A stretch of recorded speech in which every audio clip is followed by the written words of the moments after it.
थे दोस्तों। एक राजा एक सन्यासी से बहुत प्रसन्न हुआ और उस राजा ने उस सन्यासी को अपने साथ चलने को कहा। वह साधु उसके साथ चलने को राजी हो गया, लेकिन राजा को अच्छा नहीं लगा। तो चलिए दोस्तों, देखते हैं और समझते हैं कि राजा को साधु के साथ चलना राजा को अच्छा क्यों नहीं लगा।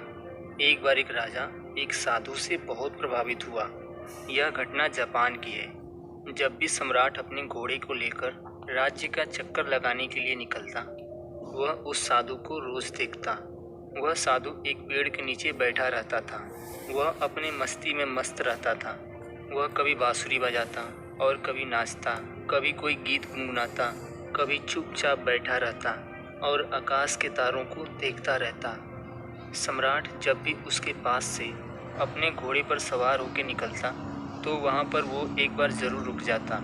उस साधु को बिना देखे उसे नहीं रहा जाता था। छुपकर वह रोज साधु की मस्ती को देखता और फिर वहाँ से चला जाता। धीरे धीरे उस साधु में उसे इतना रस आने लगा कि समय कब बीत जाता था उसे पता ही नहीं चलता था। वह सम्राट चुपचाप एक झाड़ी के पीछे छुपकर उस साधु की मस्ती देखा करता था। उस साधु की मस्ती ऐसी थी कि जब भी सम्राट उसे देखता, वो भी मस्त होकर अपने घर लौटता। यह उसका रोज का काम हो गया था।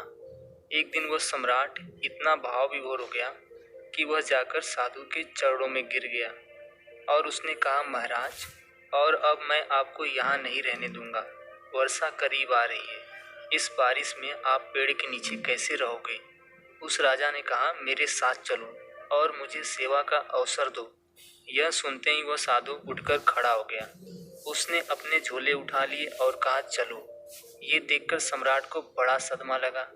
सम्राट कह तो रहा था कि मेरे साथ चलो, लेकिन प्रसन्न होता यह सुनकर कि साधु कहता, कैसा महल, कहाँ का महल, हम जहाँ हैं वहीं मस्त हैं। हम महल वगैरह में नहीं रह सकते। हमने तो कपड़ों का त्याग किया है। सम्राट के मन में ये सब सुनने की इच्छा थी। अगर साधु ने ऐसा कहा होता तो सम्राट उसके पैरों पर गिरकर कुछ और विनती कर लेता, लेकिन साधु तुरंत चलने को तैयार हो गया। यह देखकर सम्राट थोड़े सदमे में आ गया। उसने सोचा, कहीं मैंने कोई गलती तो नहीं कर दिया? इस आदमी ने मेरे साथ कोई चालबाजी तो नहीं की? ये महल में घुसने का कोई तरकीब तो नहीं लगा रहा कि यहाँ पर बैठकर बांसुरी बजाता रहा? और कहीं इसका बांसुरी बजाना, ये मस्ती में नाचना, कहीं मुझे फंसाने के लिए ये तरकीब तो नहीं है? क्या यह मछली को फंसाने के लिए कोई कांटा तो नहीं फेंका गया था? फालतू ही चक्कर में पड़ा। सम्राट ने सोचा, अब तो कुछ कह भी नहीं सकता। इसने एक मौका भी तो नहीं दिया। इसने एक बार भी नहीं कहा कि नहीं, मैं बहुत मज़े में हूँ। क्या बारिश, क्या सर्दी, सब हमारे लिए एक है। सम्राट ने सोचा, क्या साधु है ये, आराम की बात आते ही तुरंत हाँ बोल दी। सम्राट के मन का सारा भाव भी खत्म हो गया। सम्राट ये सब सोच ही रहा था कि वह साधु सम्राट के घोड़े पर तब तक चढ़कर बैठ गया। सम्राट को जिंदगी में पहली बार पैदल चलना पड़ा, जबकि वह साधु घोड़े पर बड़े मज़े से बैठकर जा रहा था। सम्राट के दिल को बड़ी चोट लगी कि ये तो मैंने बड़ी जल्दबाजी कर दी, लगता है बहुत बड़ी गलती हो गई। लेकिन सम्राट अपनी बात से पलट भी नहीं सकता था, क्योंकि राजा अपने वचन का बहुत पक्का था। सम्राट ने सोचा, ये भी महल में पड़ा रहेगा, इतने लोग तो पड़े हैं, ये भी पड़ा रहेगा तो क्या फ़र्क होगा। लेकिन सम्राट के मन में उस साधु के लिए सम्मान खत्म हो चुका था।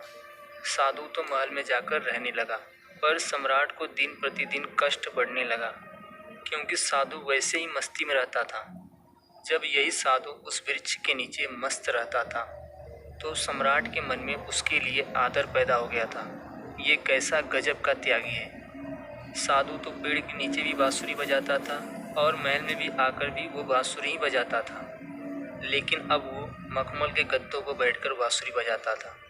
यह सब देखकर सम्राट की छाती पर सांप लौट जाता था कि कहाँ का मैं आदमी उठा लाया, ये कोई साधु ही है। साधु सम्राट से भी ज़्यादा शान से रहता था। सम्राट को कुछ चिंता और फिक्र भी थी। आखिर अपना साम्राज्य, महल, धन दौलत और सैकड़ों चिंताएं थी, लेकिन उस साधु को कोई चिंता नहीं थी। वह बांसुरी बजाए, नाचे, मस्त भोजन करे, 6 महीने तक सम्राट ने उसे किसी तरह बर्दाश्त किया, लेकिन बात बढ़ती गई। सम्राट के लिए सहना मुश्किल हो गया। एक दिन सम्राट ने कहा, महाराज, आपसे एक निवेदन करना है। अब मुझ में और आप में क्या फ़र्क है? साधु ने कहा, फ़र्क जानना चाहते हो? सम्राट ने कहा, हाँ महाराज। साधु ने कहा, तुम 6 महीना तक क्यों फालतू में परेशान रहे? ये बात तुम्हें उसी वक्त पूछ लेनी चाहिए थी जब मैं घोड़े पर बैठा था, क्योंकि मैंने देख ही लिया था कि ये बात तुम्हारे मन में उसी वक्त उठ गई थी जब मैंने झोला उठाकर तुम्हारे साथ चलने को राजी हुआ। उसी वक्त मैंने तुम्हारा चेहरा देख लिया था। यह सवाल तुम्हारे अंदर उसी वक्त था। अरे बुद्धू, तूने अपनी छाती 6 महीने तक क्यों जलाई? वहीं पूछ लिया होता, मैं झोला डालकर फिर वहीं बैठ जाता। किस बात का संकोच कर रहे थे तुम? लेकिन मैं प्रतीक्षा कर रहा था, देखूं कब तक तुम पूछते हो।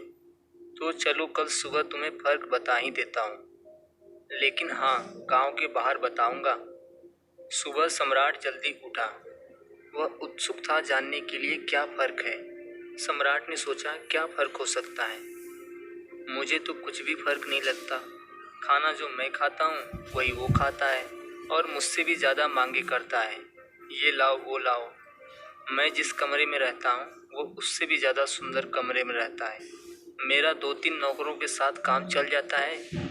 ये पूरे दिन 15-20 नौकर साथ में रखता है। इसके ज़रूरतों का तो कोई अंत नहीं। ये तो मांगे ही चला जाता है। कपड़े इतना शानदार पहनता है कि कोई मुझे देखे तो समझे मैं इसका मंत्री हूँ। ये खुद ही इस महल का सम्राट मालूम पड़ता है। कम से कम महल के बाकी लोग तो मुझसे डरते हैं। इसकी आंखों में तो डर नाम की कोई चीज़ भी नहीं है। बस पूरे दिन बिना किसी चिंता के बांसुरी बजाता रहता है। आज मैं भी देखूं कि क्या फ़र्क बतलाता है।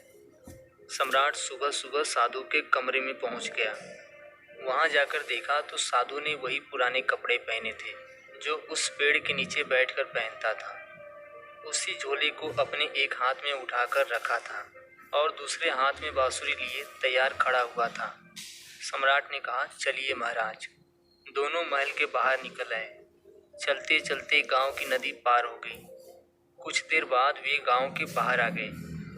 सम्राट ने पूछा, अभी और कितना चलना है? साधु ने कहा, बस कुछ देर और। चलते चलते सुबह से दोपहर हो गई। सम्राट ने कहा, बस अब और आगे नहीं। जो भी कहना है यहीं कह दो।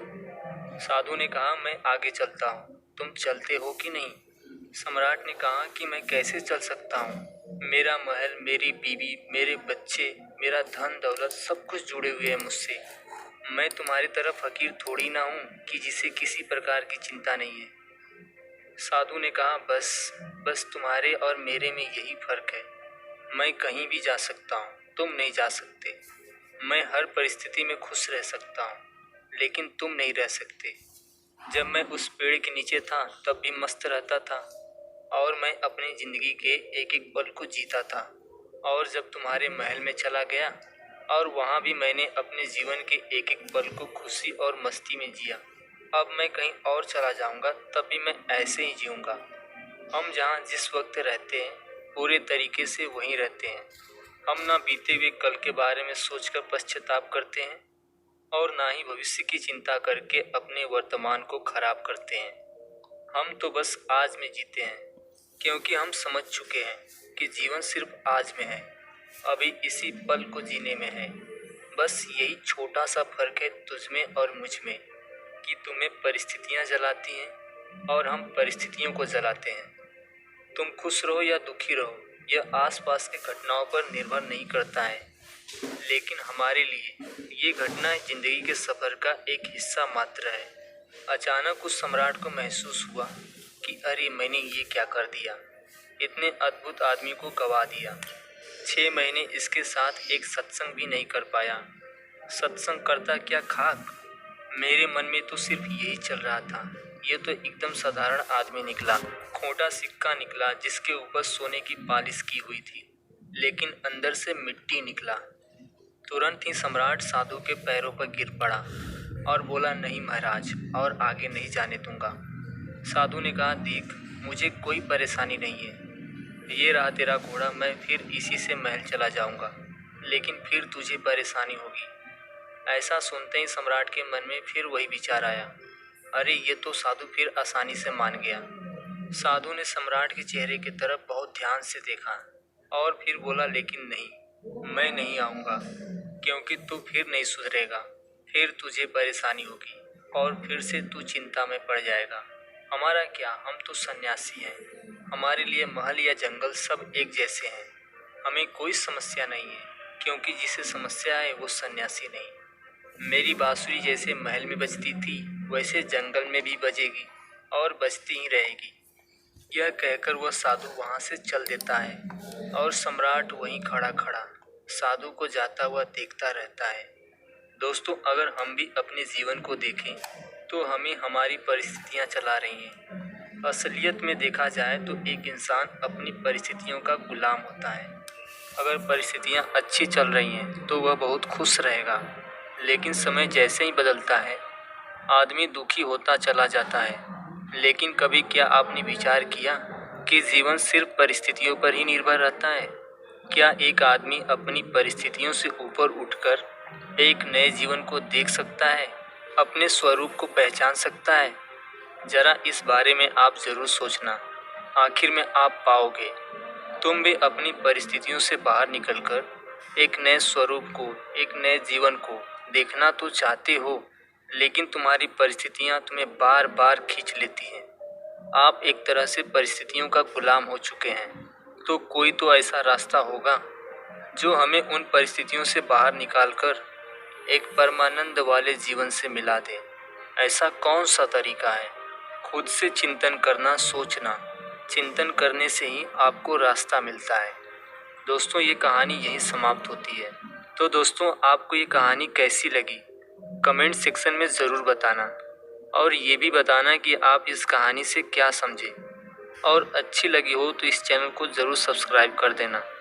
दोस्तों, आपका एक सब्सक्राइब हमें मोटिवेट करता है एक और अच्छी वीडियो बनाने के लिए। दोस्तों, आपकी सपोर्ट की ज़रूरत हमें इस टाइम बहुत है। तो चलिए दोस्तों, फिर मिलते हैं एक ऐसी ही कहानी में।